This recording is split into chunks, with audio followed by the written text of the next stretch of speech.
बंद हो गई, हम भारतीयों को क्या फायदा है, हमें क्या फायदा है। मुझे लगता है आकाश जी ने बहुत अच्छी तरह से उसे एक्सप्लेन भी किया है, बहुत अच्छी तरह से। और ये एक एक चीज आपने जो बताई है, क्योंकि आम आदमी को कितना फर्क पड़ रहा है, G20 से ये कनेक्ट करता है। लेकिन मैं एक चीज आपसे समझना चाहूंगा, क्योंकि आपने जब अर्थव्यवस्था की बात की है और हम लगातार बढ़ रहे हैं, रेडी पटरी वालों की भी आपने बात कही है, उनको भी इससे फायदा होगा। लेकिन जब हम पर कैपिटा इनकम की बात कर रहे हैं, तो वो कैसे इंक्रीज हो जाएगी इतनी जल्दी? ऐसा कौन सा हम काम करेंगे या ऐसा क्या होगा, बताइए जरा आसान भाषा में। बहुत अच्छा किया आपने मुझे ये मौका दिया बताने का। बिल्कुल बढ़ेगी।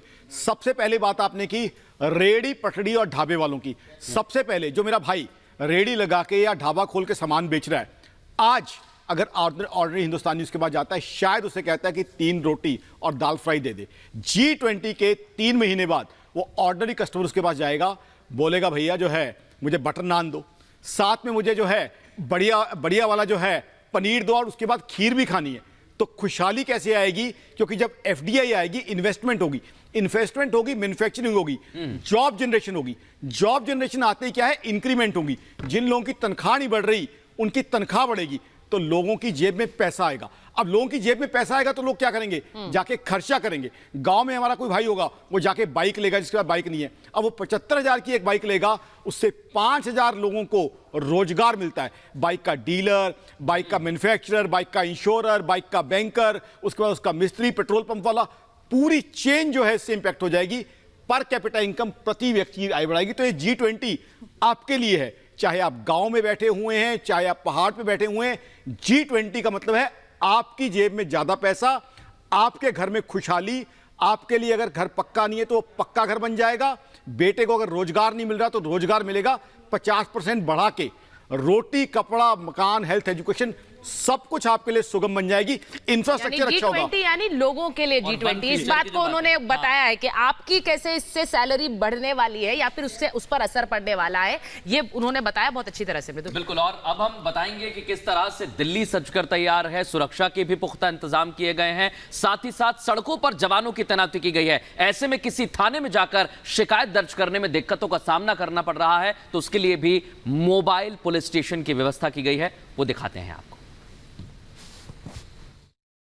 G20 सिक्योरिटी में दिल्ली पुलिस के आधे से ज़्यादा जवान तैनात है, लेकिन दिल्ली के बाकी पुलिस स्टेशन में इसका असर ना पड़े, इसके लिए सेंट्रल दिल्ली पुलिस ने मोबाइल या यूं कहे कि चलता फिरता पुलिस स्टेशन तैयार किया है। ये तस्वीर आप मोबाइल पुलिस स्टेशन की देख रहे हैं। सेंट्रल दिल्ली की ये मोबाइल पुलिस स्टेशन है। बताया जा रहा है कि एक चलता फिरता पुलिस स्टेशन है। सामने आप महिला डेस्क भी देख रहे हैं। तमाम इंस्पेक्टर लेवल के जो ऑफिसर्स हैं इसको लीड करेंगे। 5 लोगों का स्टाफ इस बस के अंदर मौजूद रहेगा। अगर कोई भी अप्रिय घटना होती है, किसी को कोई शिकायत देनी है, तो वो जब PCR कॉल करता है, 112 पर कॉल करता है, तो वो कॉल इस मोबाइल पुलिस स्टेशन के पास पहुंचेगी। ये मोबाइल पुलिस स्टेशन सीधा विक्टिम के पास पहुंचेगा और उनकी शिकायत को दर्ज किया जाएगा। इस मोबाइल पुलिस स्टेशन के अंदर की तस्वीर भी अगर मैं आपको दिखाऊं, तो जैसे कि मैंने आपको बताया कि घुसते ही महिला डेस्क इसके अंदर बनाया गया है कि महिला को अगर कोई शिकायत है तो वो अपनी शिकायत यहाँ पर आकर बता सकते हैं। और इसके अंदर CCTV कैमरे लगे हैं। एक तरीके से थाने पुलिस स्टेशन जिस तरीके से वर्क करता है,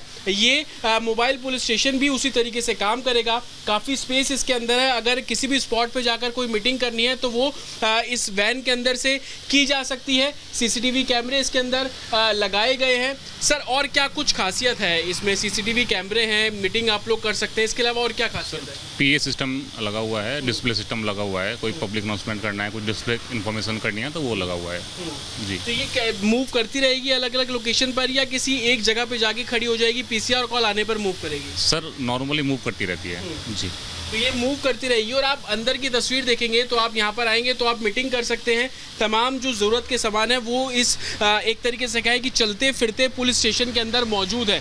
इसकी खासियत यही है कि पहले अमूमन किसी को अपनी शिकायत दर्ज कराने के लिए थाने में जाना पड़ता था, लेकिन अब थाना आपके घर तक पहुंचेगा, उस घटना स्थल तक पहुंचेगा। और यही मकसद दिल्ली पुलिस का भी है।